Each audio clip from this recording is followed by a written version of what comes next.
My name is Anjuli Ahooja, and I have a PhD in semiconductor physics.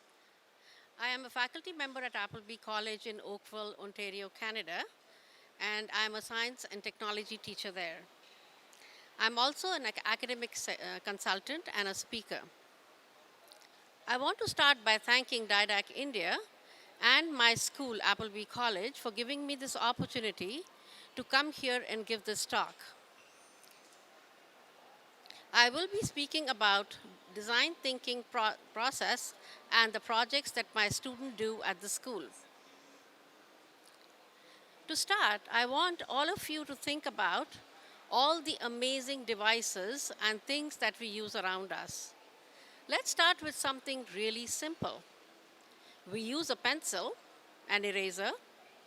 I have this mic in front of me, and somebody is using a video camera and a still camera to take my picture and my video for this presentation today. There are so many other things we can think about, including the artificial intelligence, the laptop, and the computer. We have to remember that all of these things started with a need. Now, where does the need come from? The need comes from empathy.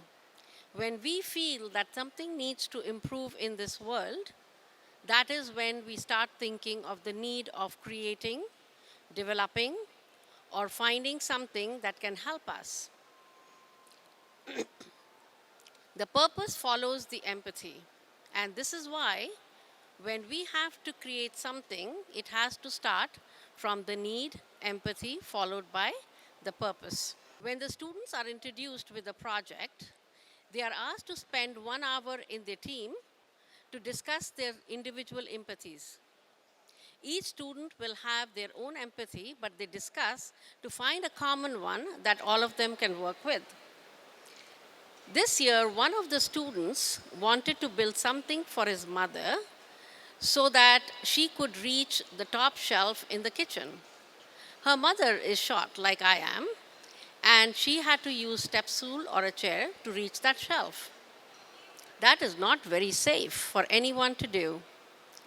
And the other two students on his team loved the idea, and they said that they will actually work towards this. They had a lot of discussion, and then they came up with a shelf that a cabinet which had 3 shelves, and the shelves could rotate down when they were pulled down with the system and could go up. This was an amazing idea because it had all the 3 things encompassed in one. It had accessibility, it had safety, and it was very, very innovative. I told my students this could be a start of new venture, and if they could make it as a business, I would be the first one to buy the product. There are so many other examples of empathy. When people were very tired of the taxi prices because they were increasing by the day, somebody thought of Uber. Airbnb came in because the hotel prices were very expensive. Let's talk about Khan Academy. Sal Khan actually is an individual who did his engineering from MIT and an MBA from Harvard. His nephew wanted him to help him with the math courses that he was studying.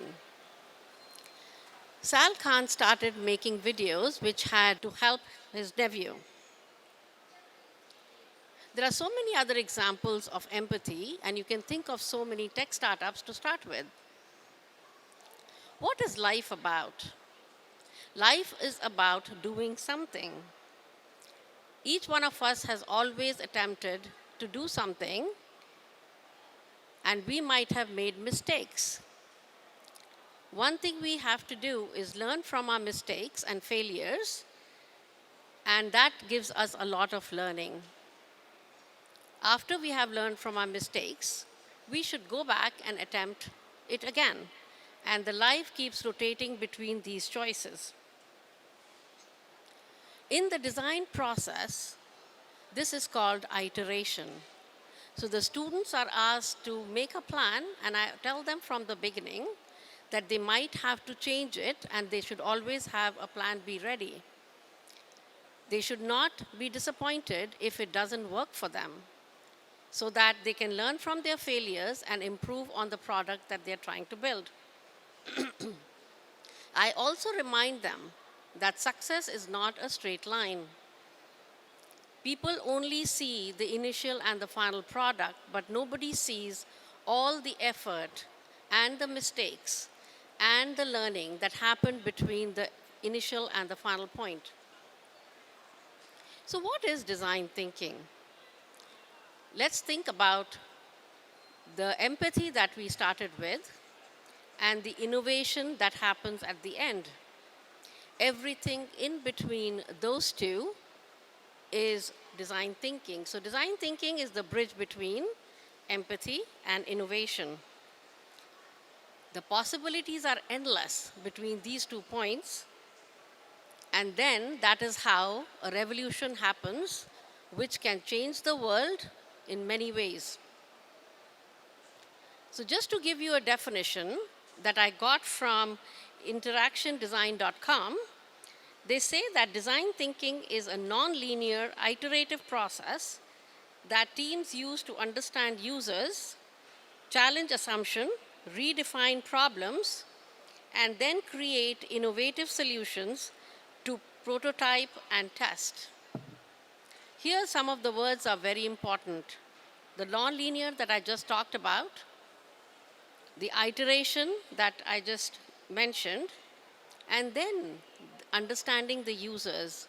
Understanding the users is very, very important in the whole process because it is the user who will be using the product at the end. Now, one might ask, why is design thinking so important? Design thinking today is one of the global competencies. It is an important ability that you would want to give your students to be successful in the world. It instills compassion and also cognitive and emotional intelligence. I want to give some time to talk about my projects now. It is a project that is given to the grade 12 advanced placement physics students in grade 12. We have a beautiful design tech lab where the students can use all the equipment that is there, including the 3D printers. Last year, my project got an innovation grant from the school, and I'm thankful for that because now the students had the money to buy expensive things for their product so that they could build better and bigger. The rubric that I give them to assess their project has these following criteria. It has empathy, purpose, planning, and they have to keep a journal for their planning because that is an important skill to have, and that tells the story of the iterative process. Then they have to give several drafts of the design before they finalize it. Then they start building it around the end of the year, and then the authenticity is also looked at, how original their idea and their product is. They are also assessed on the collaboration and how the teamwork was successful for them. At the end of the year, they give a presentation of their product, which could be a model, which is working, a prototype, a simulation, or anything that they can work with. So I also assess the students for their next steps because it is a good reminder for them that if they took this product in future and made a business out of it, they could make it really big. So they have to talk about the ideas that could take the project forward. Some of the examples that I can give from this year are, one of them is the drone project, where the students use the drone to go into caves where they could assess the situation before the team could go into the caves and do some work. The other one was an escape room where they were looking at different physics problems that could be solved. The drone delivery system was to deliver medical supplies in the flood and other areas where there was a disaster. The lake cleanup project was another one that the students made where they could clean the lakes, which was very difficult to do otherwise.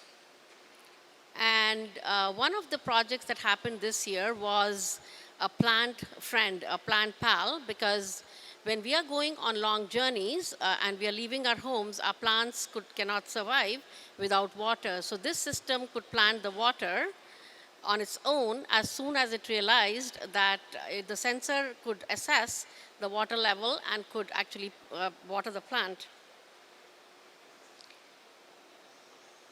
I hope you enjoyed my presentation and will be using it for your classes soon. Thank you.